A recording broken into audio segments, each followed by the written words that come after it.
We'll do it live. We'll do it live.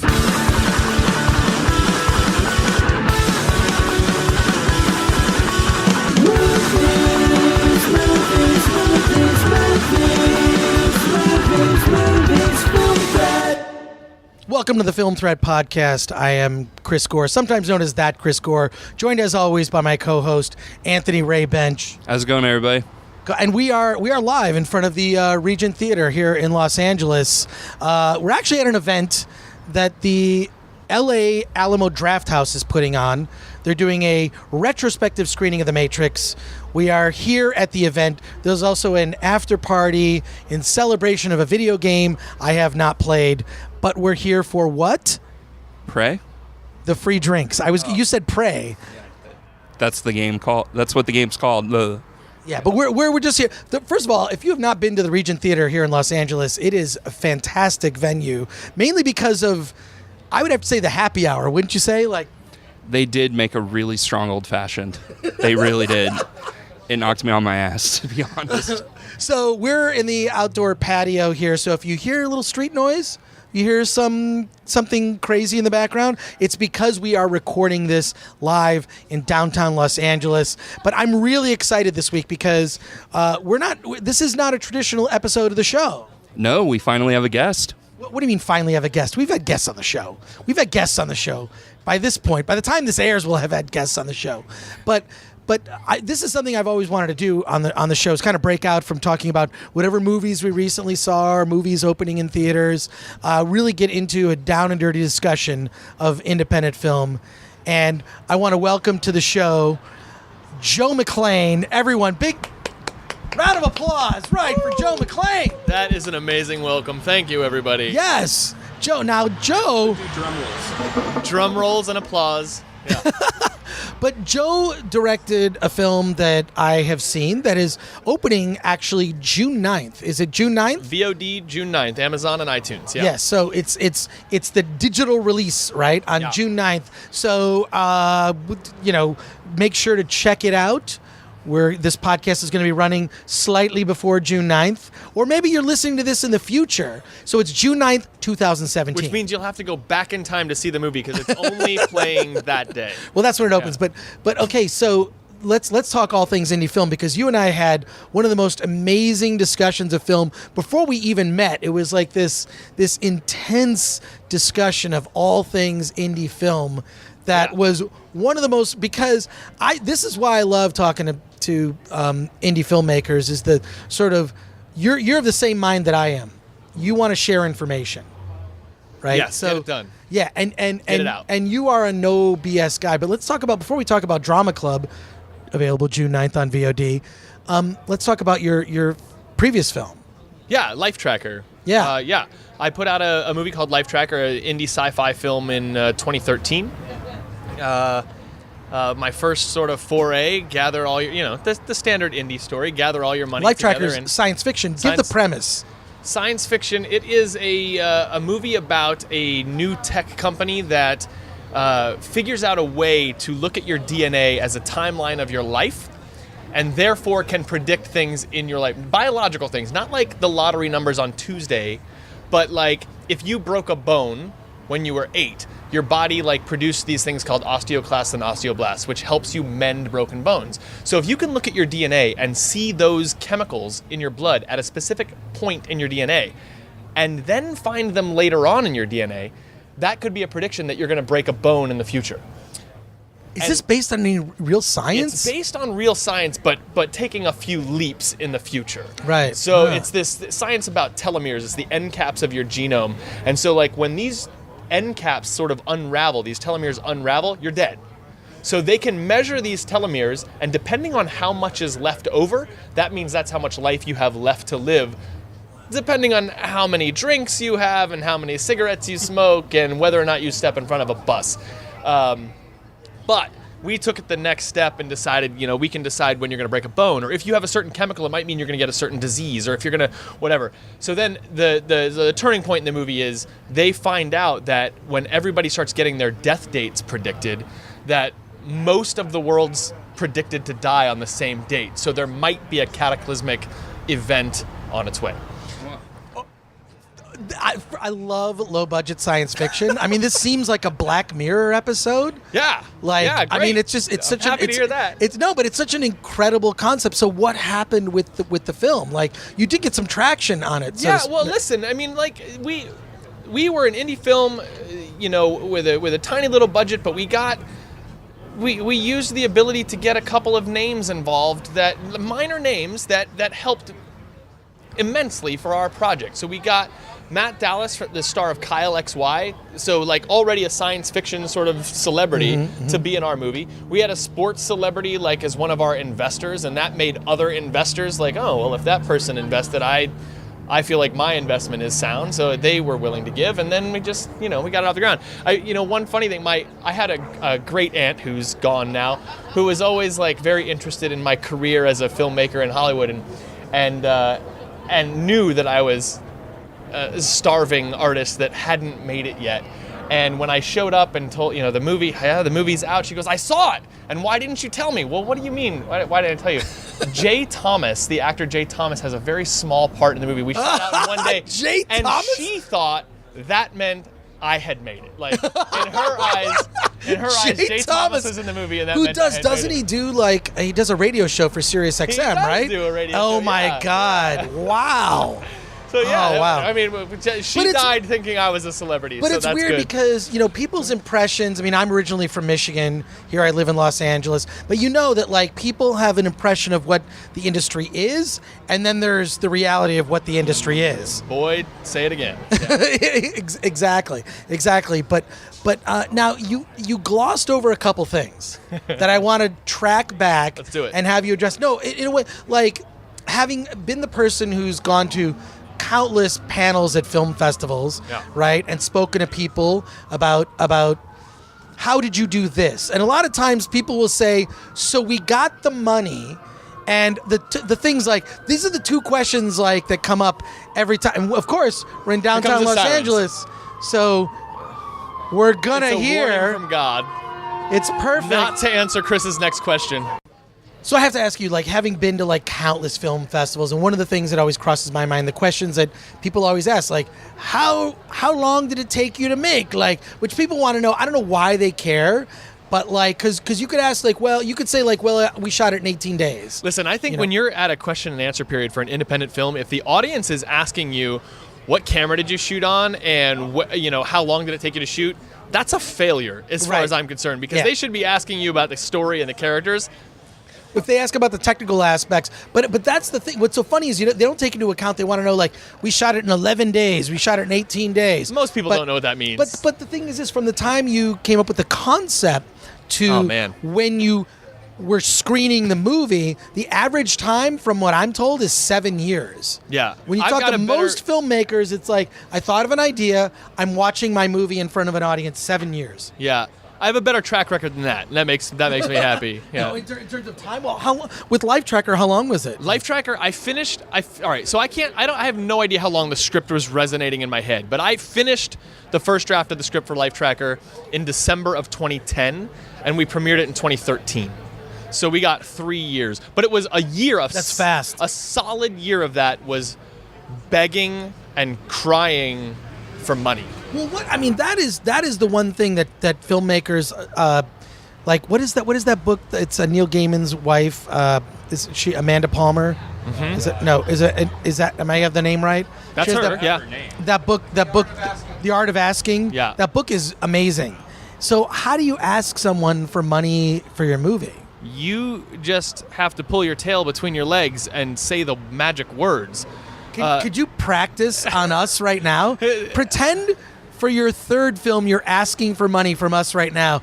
Ask right now for money. Just because I want to hear what that is. Chris, I want you to rehearse. I want the audience of this podcast to listen to this as an instruction of like how you ask for those kinds of things. It's not a simple thing. I mean, yes, listen. One of the 3 hardest things to say is I love you, I'm sorry, and I need help. So when you're an indie filmmaker, and you're asking for help, you're asking for money, that's a specific kind of ask. It is. It is. Listen, and I have a... Ask me for $1 million right now. Chris, my first movie made no money. My second movie is on track to make no money, and I need $1 million. There's no easy way to say that. But there really isn't. Listen, I can say that. All right, there's some facts that I can tell you. I can say that I've learned a lot. I know that, and this is just according to like the blogosphere and whatever statistics I've been able to pull off the internet, and everything on the internet is true.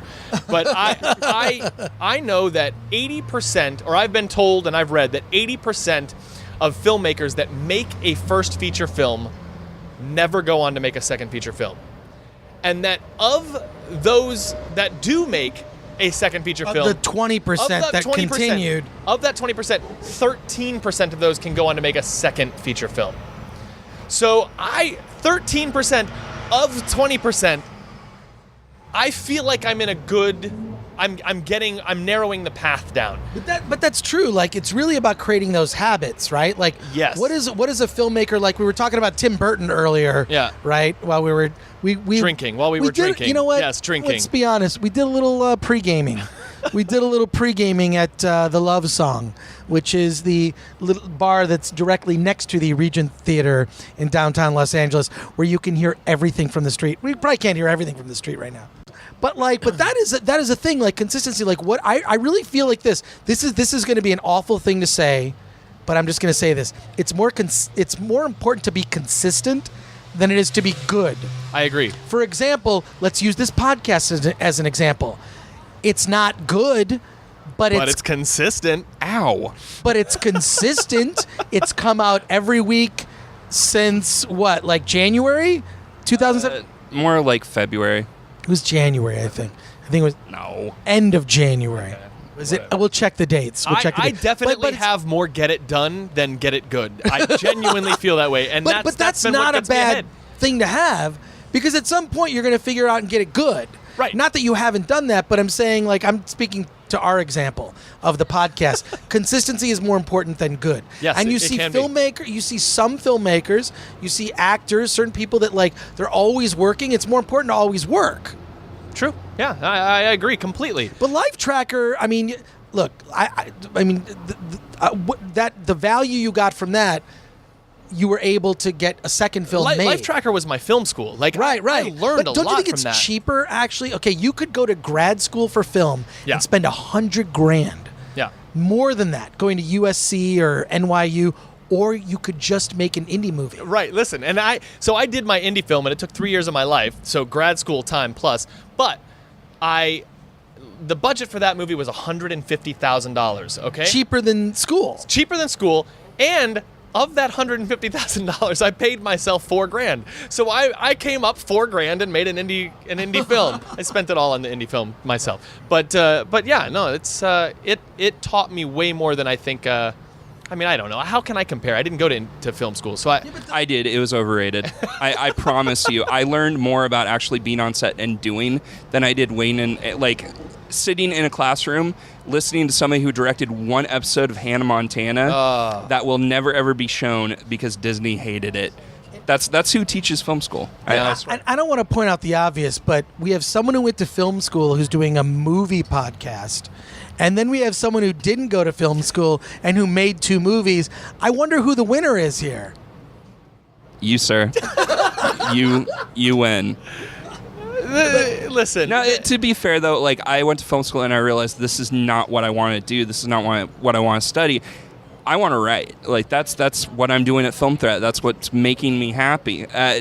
Being at film school, like, I was promised the experience of, oh yeah, we're going to teach you how to write, direct, produce.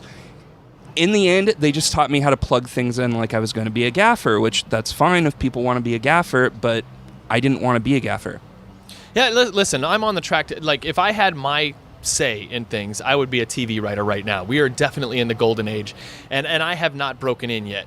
I've written scripts. I'm in the WGA. I've had contracts. I guess that means you're striking. Well, we'll see. We've got when this comes out, maybe I will be on a picket line. Yeah. I don't know. So I've got that going for me, but I have never been on a TV show, and I'm desperately trying to break in. And I started out as an actor, and I didn't make it to Los Angeles trying to be a writer-director until I was 25 or 26. And at that point, I felt like I already needed to tackle the world as a writer-director. And now, looking back 12 years later, I feel like the opportunity I missed was the ability to go the assistant route. Like I'm too old now at this point to like become a PA and work my way up to assistant and then find myself as a staff writer. I've got friends that are doing that and are on that fast track, and I'm just going, the only fucking way I have to win the lottery now in order to get in. But that's still a noble way to do things. The DIY, like a lot of people have been super successful, and a lot of people have, who took the other way are still PAs.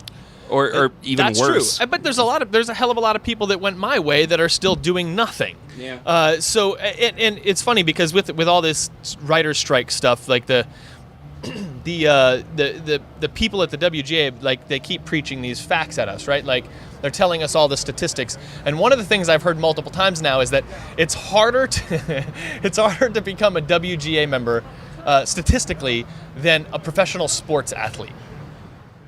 Wow. Yeah, I would not have thought that. Maybe that's just because more people have the desire to like be rich and famous. I have no idea, but like that means that whichever route you take, you're fucked, and you have to win the lottery in order to get in. What can you do except keep going? So what was the consistency? Yes, it's all about consistency. It's putting in your 10,000 hours. We were just talking about that 10,000 hour conversation. Like, in order to get really good at something, you have to do it for 10,000 hours. Yeah. Whether it's writing, whether it's working on a film, whatever it is, like those 10,000 hours that you put in, that's your school. I can't tell you how many people that I meet in this town that talk about the one script that they wrote that they're trying to get made that they wrote 10 years ago, and they're still, and well, what have you done since then? Nothing. Right. I've written dozens of scripts that have never seen outside of my own hard drive, and they might not be good, but that's part of my hours that I put in to try to learn the craft. Like, I'm dedicated for sure. So Life Tracker, the result was that it came out and nothing. And listen, why do you say nothing? I disagree with that statement. And nothing. It played a lot of film festivals. No, hold on. So we did go a different route. So we got rejected from 40 film festivals with Life Tracker.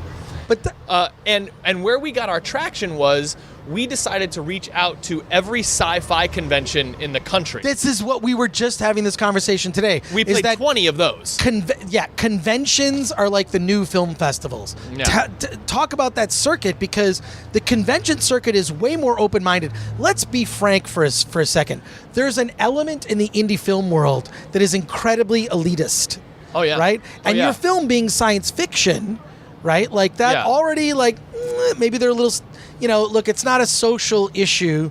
It's not arty-farty, like... Right. It's science fiction. And really good sci-fi is all... It's a morality tale, right? Sure. So the convention route, that is another route for filmmakers. Yeah, absolutely. And, what conventions did you play? I mean, film. just throw a couple out, like just what... I mean, the very last one, the one that we closed on was... Kamikaze, the Stan Lee Festival. Oh wow! So, I know all the organizers. It was just like but that's the thing is like, so you said earlier, like this sort of like the mirage of what the independent or what the film world or what Hollywood is to the people outside and what it is inside. We played in a fucking 200 square foot room on a television in a hotel, but we played Kamikaze. You know what I mean? Like so. That's the truth. Kamikaze is my favorite convention. Oh, so, fantastic. Yeah. Great. So then after that, what led to the Drama Club? The Drama Club, we just didn't have... we lost all of our money. We had all these investors. It's... You know what? When you say they lost it, here's why I would disagree with you. All right. Okay. So the people who invested in your movie... Here's what they got. They were at the country club, or they were hanging with their friends, or they were out to dinner, and you know what they said? I invested in a movie. That's true. Did you know that the movie I invested in played Stan Lee's comic convention? I'm serious. No, so I get so it. what I you get it. did is Yeah. money is meaningless to people at that level because I've met them. Yeah. And they don't give a shit. What they care about is the fact that they can actually brag to their friends Sure. that they invested in a movie that had all this traction. So what you think for a second you pissed away their money? Yeah. But you got I to feel make a that way. film, and then secondly, they got to brag to their friends About making they that got movie. They got to brag to their friends. Also, it's supporting the arts. Yeah, and listen, and the big So tax write off, right? It is a tax write-off. And yes. the big success This for is a success. the big success for Life Tracker was that it got a broad carriage VOD release.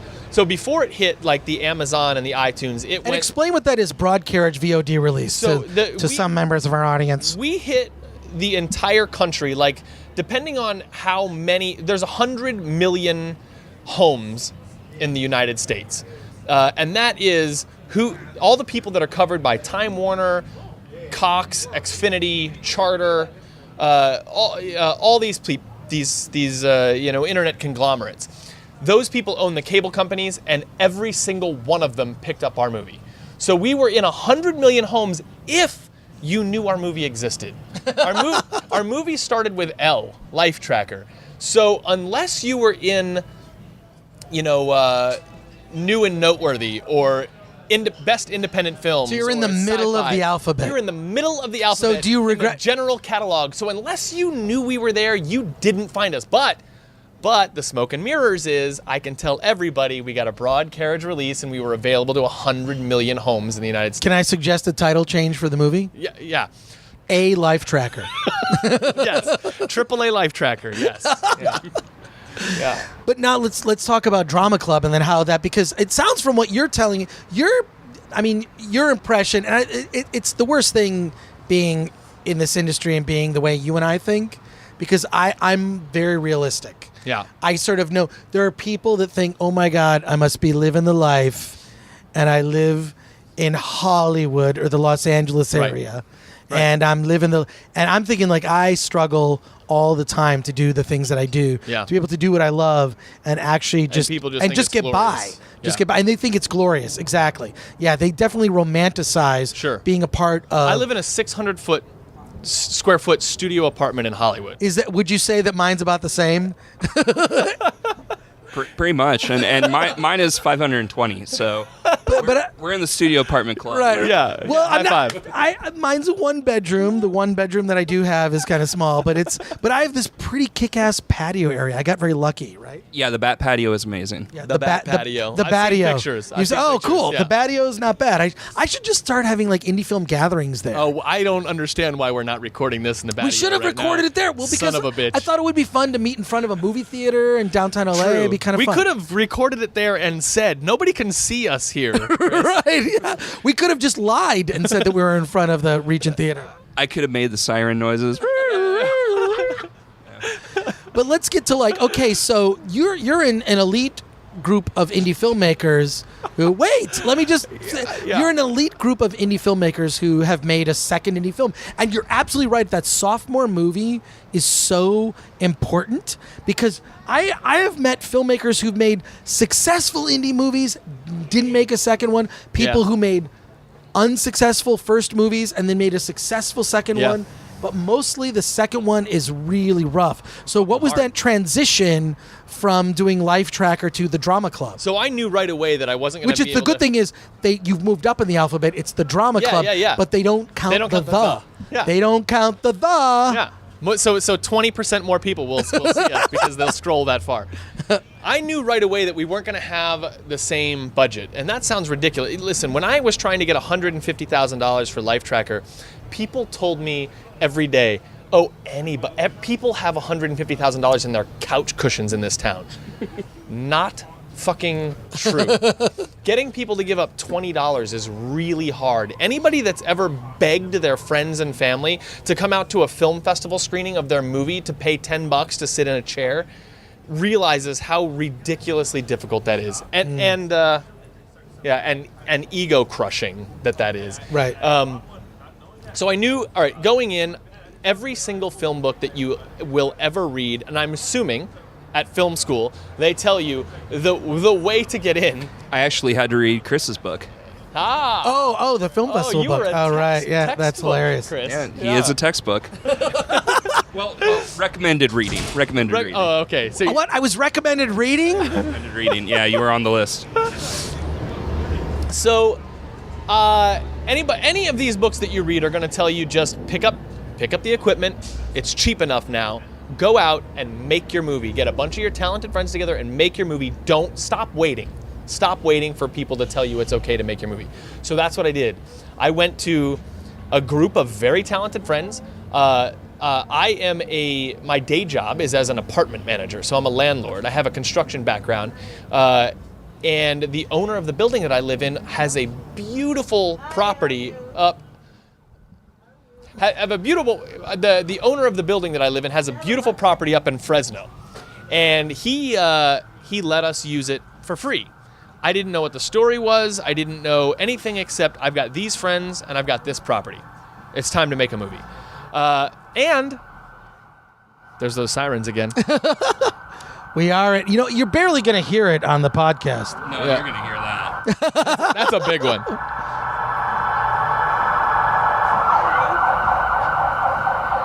There we go.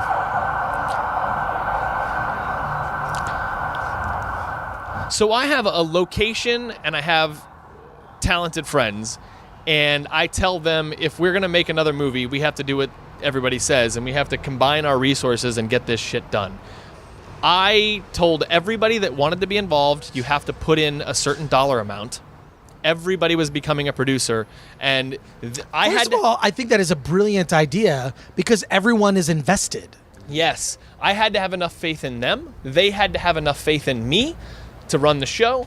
And in the end, we had a good starting number of money when we put our funds together to go out to the rest of the world and say, please give us more money. Well, let's talk about the pitch for the drama club, right? Yeah. Like it's kind of I think we talked about it. It's kind of like a 90s. It's not a 90s period piece, but it's a 90s nostalgia piece. It's a 90s nostalgia piece, especially because what did you pay for that song that's in the movie? Too much money. Yeah. Talk about that because that was a coup right there. Yeah, we licensed The Freshman by the Verve Pipe to be in. We had delusions of grandeur to have an entire 1990s soundtrack. But here's what's cool: you have that song. Yeah. And it just roots you it roots you in that era. And that's the point, because anybody that was alive that's our audience. Our movie is a drama, a straight, talky, independent drama, which is a bad word in this town. So it's not a horror film, it's not a sci-fi, it's not something that sells easily. So we have an indie drama with no sort of easy sellable thing. We don't have a celebrity in it. We like the first one, we don't have a famous investor. But it costs less than Life Tracker. It costs less only because we were able to get less. We literally we did 2 years in a row because it was about a year of fundraising. At the beginning of the fundraising and the end of the fundraising, we did an Oscar pool, pay us $20 and half of the money will go to the Oscar person who guesses the most right answers, and the rest goes to our movie. We did that twice. Oh wow, that seems like a great idea. We did a party at the W Hotel in Hollywood because one of our producers is a waiter there.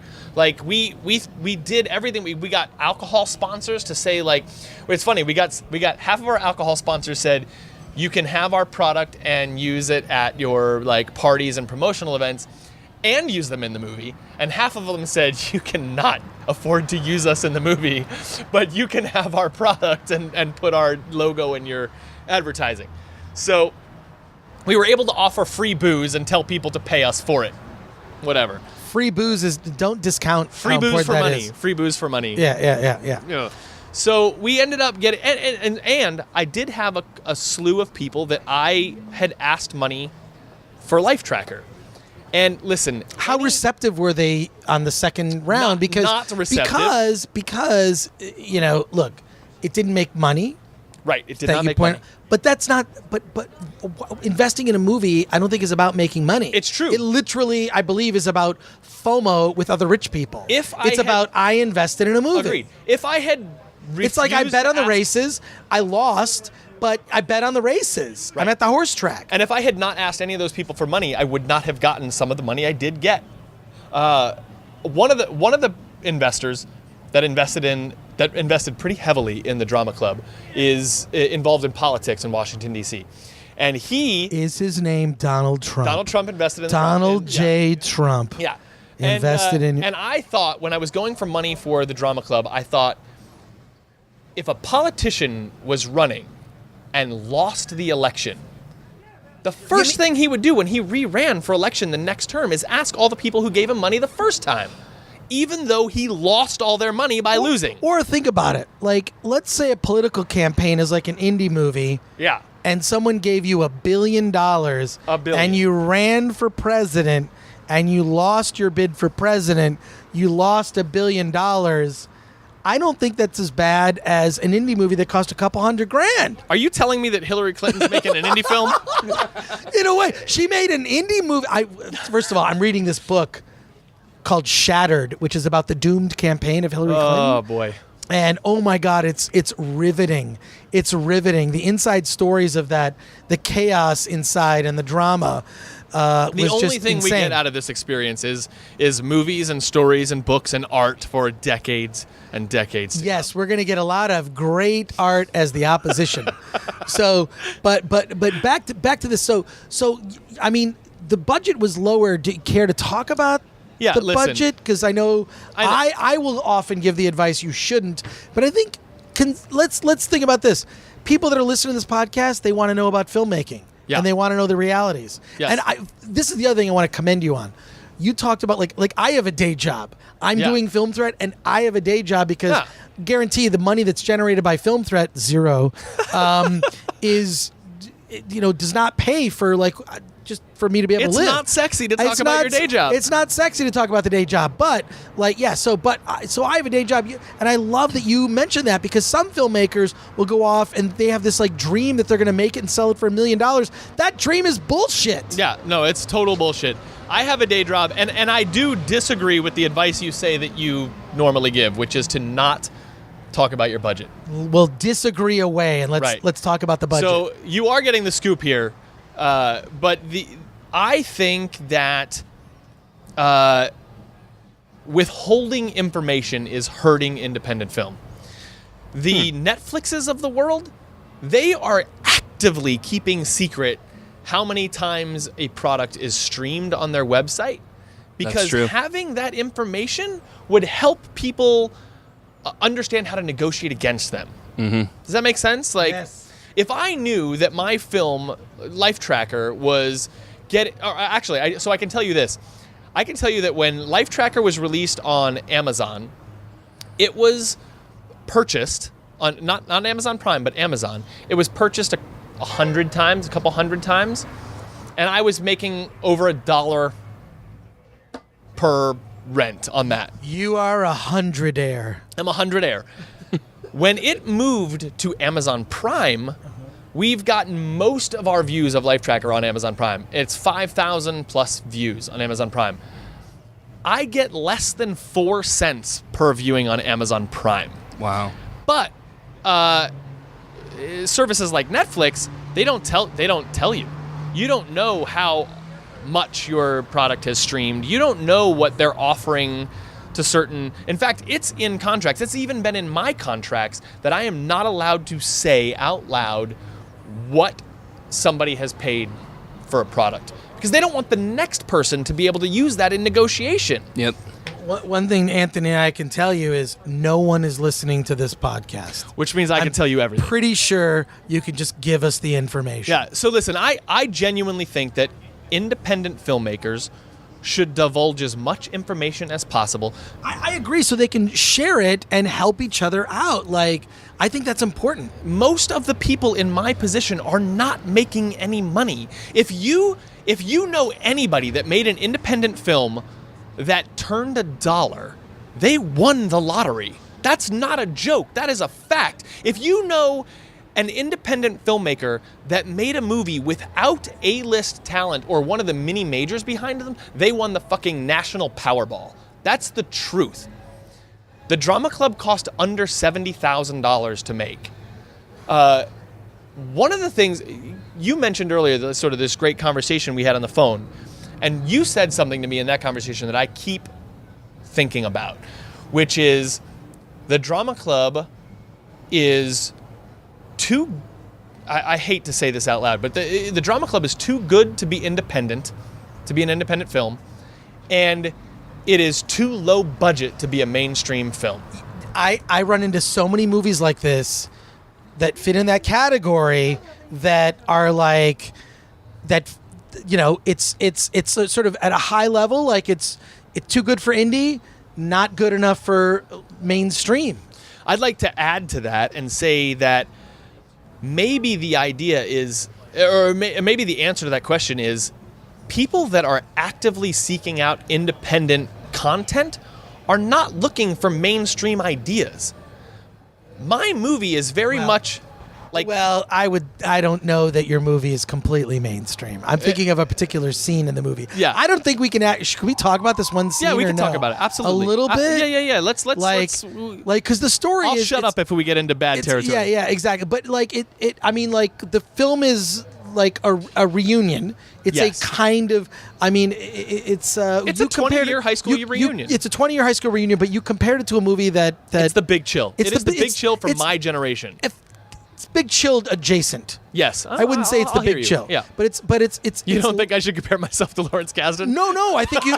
No, I'm not saying that. I'm saying you're not stealing it. Is what I'm saying. Yeah, okay, Because I gotcha. didn't think that you were, lifting that Right. that concept. But every independent filmmaker has come to a point in their career where they're like, the only way I can make a movie is to take 7 actors and put them in one location because that's all I can afford. I can't afford special effects. I can't afford multiple locations. I can't afford, big names. All I've got is this, and this is what I got to work with. But the movie starts at like a good clip, and you're meeting these characters, and you're learning what the dynamics of the relationships are. Sure. You're learning like what's going to happen with some of them, with some of the relationships where there's Right. tension, and there's a moment in the middle of the movie where it just shifts. Yeah. Completely. Shit hits the fan. Yeah. Shit, it's the fan. Exactly. So this is why I'm also recommending this film and why I'm ecstatic that you're on the show and we're doing this podcast so close to the opening of the movie on June 9th.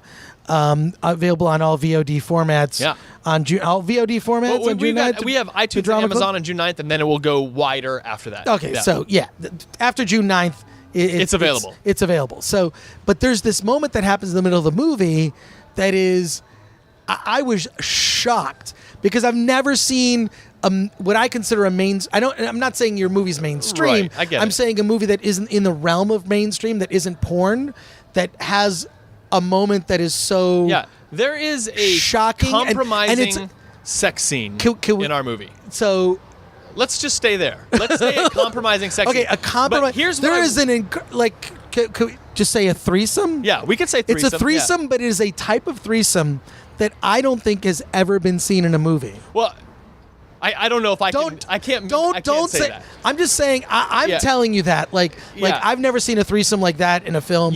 And there's certain sex acts that are performed, and it's it's not graphic in terms of the sex part. Yeah, like I think it's tastefully done. It's funny that you're saying that we have a graphic sex scene. It's but not. there's no nudity in no, the well, movie. it's just like there's a shot of one man's ass in my movie. Right. It's just like the Texas Chainsaw Massacre. People think that movie's really gory, but when you actually, it's the sound is the thing that. Yeah, Psycho is the same way. It's just a fucking shadow of a knife. That's it. Right. You don't see a lot, and that's with your film. In this particular scene we're talking about in Drama Club, I guess it's graphic in the sense that like we know what they're doing. Oh, you know what's up. And then there's conversation about it after. And that is the part where it's like that's where the movie really got adult and real. So I definitely think that the movie sort of has its climax at the sex. but what makes it important though is the conversation that happens afterwards. The conversation that happens, like the repercussions of the characters involved in that threesome. Right. And one of the things that it's an adult conversation. Yes. Like I've never seen in a movie anywhere. And there's an idea that I wanted to explore a little bit, which is the idea that if I had a threesome, I could show up with my guys and smack five and be like, yeah, bro, like I had a threesome, and they think I'm the coolest guy in the room. But if a woman has a threesome, they're considered a flat out slut. That's just the way our society is. And there is an element of that in the movie where we get to see the other and you side. you see all the insecurities of the characters involved in that. I'm speaking mostly about the male characters, the men. Yeah. that are insecure, and it's so well played. I have never seen anything like that in a movie. Yeah. And so that's where it's like that's where you got me. Like, Yeah. I think our initial It took me conversation. 45 minutes to get you. Well, no, I'm but glad like you stuck you in that long. whatever. Like, that was like the thing. It's like, okay, this is good, good production value. This is good. I like the characters. And then whoa, like it's that moment. Yeah, there's like, a turn. There's a turn, and then the shit hits the fan on multiple levels from not just that, but Yeah. other areas of drama between those characters. Yeah. I agree with you. Yeah. I don't know what you want me to say about that. Yeah, No, it's I'm true. just saying. It's true. Yeah. No, I'm just telling you that, like, I see a lot of movies. I think we both do, Chris. We both We we both see a lot of movies, and then there are those movies where you go like, well, that person took a risk, Right. so I'm just commending you on I appreciate taking that that. risk. I hope that people watch it when it's released. Maybe it's released when you're listening to this. Have you gotten any other reviews? I've gotten reviews. Well, all right, we got trashed by the LA Times. Why? They fucking hated us. Well, but It's the truth. I mean, I don't. I can't tell you except what happened. They trashed us. But the only other feedback I've gotten is from friends and family, and those people can't be trusted. No, you can't trust your friends and family ever. No, they want me to succeed, so they think everything I've done is golden. It's stupid. So yeah, no. Here's what's valuable to me, and I still do this with Life Tracker, right? Like I enjoy watching the user comments and reviews on Life Tracker on Amazon show up, and they are split pretty fucking even. Like it's 1s and 5s. And what's special about it is that it's people that have never met me. They don't know anything about me. They don't know my story. All they know is that they clicked on this movie on Amazon Prime and they watched a story. And most of the bad reviews for Life Tracker are people that and it's right there in the Amazon reviews. I turned this off after 10 minutes. All right, well, fuck you for giving me a 1 after watching 10 minutes. Yeah, that's enough. So, but there's a lot of the other half are like, I'm so thankful there's an indie film that is like this, or people saying when I see a not rated movie on Amazon Prime, I question it immediately, but I gave this one a chance and thank God. Okay, so what are the lessons that you learn in doing? I mean, in doing Life Tracker, you learn lessons. You bring those into Drama Club. Yeah, for sure. Drama Club, you learn lessons. Yeah. What lessons are you bringing from Drama Club into the next project? Because here's the frickin' thing. You have to make another movie. I will make another movie. Absolutely. I mean, I say if you have to make a movie with your frickin' iPhone, with the new iPhone has like a 4K. Yeah, tangerine the shit out of your next movie. Yeah, that's the way it's gonna work. In Life Tracker, I did this weird thing where it is told the story. All right, so first of all, the first mistake I made was that it's a found footage film, and I did that about a year too late. Found footage movies, people are already against them by the time I made this movie. And I still like found footage movies. I mean, it's like there are good ones and there are not so good ones. Right. I mean, so something that I was like anal retentive about was the documentary filmmaker, the character who was a documentary filmmaker making this movie. He only had access to certain equipment. So I demanded that certain scenes of the film early in the story were only shot 4:3, low def. but I like that you create your own rules and then you follow However, your rules. the lesson that I learned was that I should have shot the entire thing high def and done all of that shit in post. I should have cut it to 4:3 and degraded the image rather than being stuck with the shitty shit I captured on the bad cameras. Something that I did do on Life Tracker that I didn't do on the Drama Club that I will never do again is not have somebody of note involved. And it's ridiculous, and I'm sorry, but when we did Life Tracker, we had press when we were announced that we were making the movie before we shot anything. We had MSN and ComingSoon.net show up to our set. We had everybody in the world review us when we were done, all because Matt Dallas was starring in this movie. They won't touch the Drama Club. We have submitted to all the same people. We have begged and pleaded. Well, so that's the lesson, right? Is you gotta get that casting. It's not weird. even I have a friend of mine who's an indie filmmaker, and he says the way he does it now is he gets big people in his movies. It's because he doesn't audition them. Oh no, you never. What he does, you don't audition. What he does is he looks for the person who's like fifth build in Thor Ragnarok, right. And then what he does is he just makes an offer to that person. So you're taking someone who is already a known quantity. You know that they're going to be recognizable in that from that particular property, a Marvel movie, a Star Wars movie. But he just says, "Here's the offer. Here are the days you're working." Right. And sometimes he'll even bypass the manager, right? Right. If you have some way to contact, if you have some way to contact that person, just like, "Hey, you want to do a movie? 5 days. This. Here's the money. Go." And listen, with Matt Dallas, our casting director found him. But what the casting director doesn't really... He called me up and he was like, hey, I got this great guy. He's going to be wonderful in this role. And he told me the name and I was like, motherfucker. I know Matt because we went to the same high school. So Matt was a freshman in high school the year I was a freshman in college. So we knew a lot of the same people. But once that fact was known, he couldn't say no to us out of guilt and loyalty. So we got him. So your advice is go to high school with actors? Go to high school with actors, which is probably the best argument for film school, right? At film school, you're meeting a bunch of people that are going to do this job forever. No, but film school, but also when the social networking that you do, and I'm not talking about internet. I'm not talking about Twitter and Facebook. I'm talking about the social networking that you do when you're physically at a festival. Sure. When you are breaking bread, when you are sharing Stella Artois, which Stella, let's be honest, Stella is a huge sponsor of a lot of film festivals. So when you're drinking beers, I feel like I made the best connections at film festivals when I went to not Sundance, not South by Southwest, but at smaller, more intimate film festivals like the Phoenix Film Festival, right? Dude, I met my AD on the Drama Club at the Phoenix Film Festival. Yes. We both had short films there. Right. I met my producer and one of my actors was at Dances with Films. He was the director of a short film the year I had How to Make a David Lynch film there. If you can hang and you can have fun having drinks, you can have fun on a film set. Yes.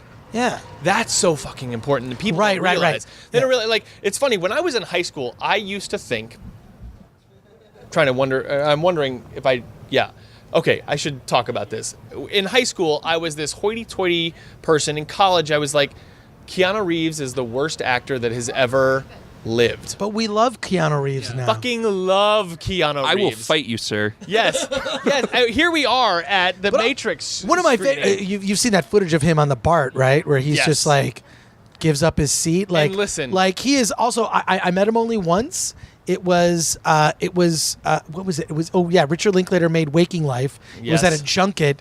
I met him, and Linklater had Linklater told Keanu about Film Threat and how Film Threat, what Film Threat was, and because Linklater is a fan from way back, but it was just cool. This guy's not about ego. He's not about ego. He doesn't care. He's about the work, and he's I don't know. I love Keanu Reeves. A lot. Here we are. Here there's a screening of The Matrix right now at the Regent Theater. We're talking about Keanu. To bring him up, but I'm casting a movie where I know that we are going to be living in squalor it's a nice lake house, but we're all going to be sleeping on the floor together, 25 people of us making this movie. And when I was casting and looking for the crew, I was not thinking who's the best filmmaker, who makes the prettiest shot, who's the most talented actor. It was, I need to spend 14 days living on top of this person, and if they are miserable, I'm going to hate myself. And I refuse to hate myself. So that's important.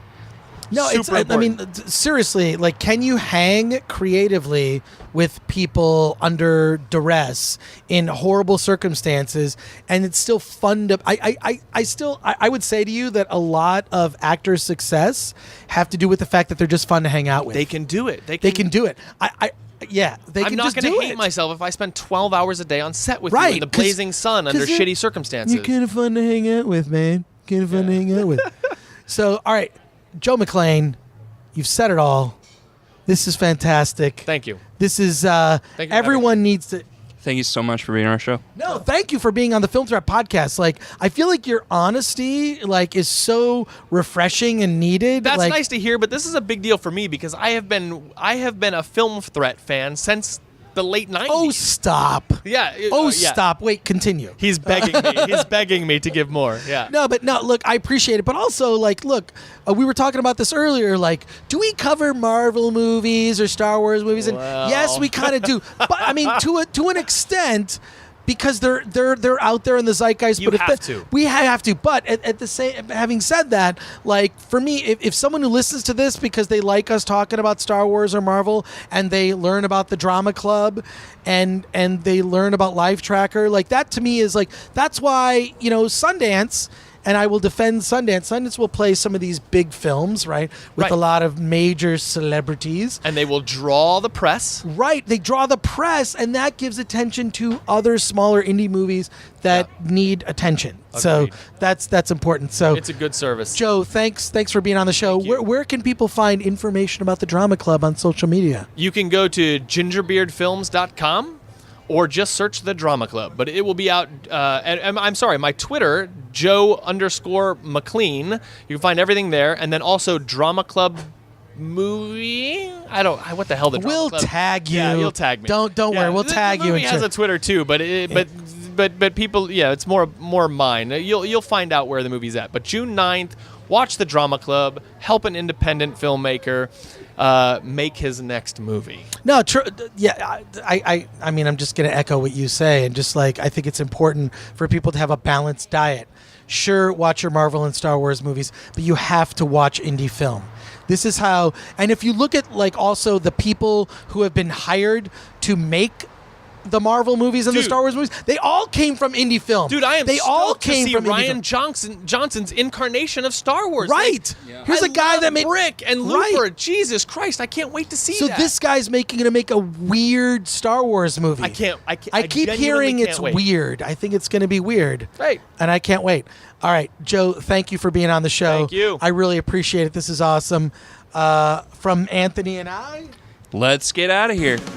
I was going to say let's get out of here. Well, let's get out of here. Let's get out of here. Let's get out of here.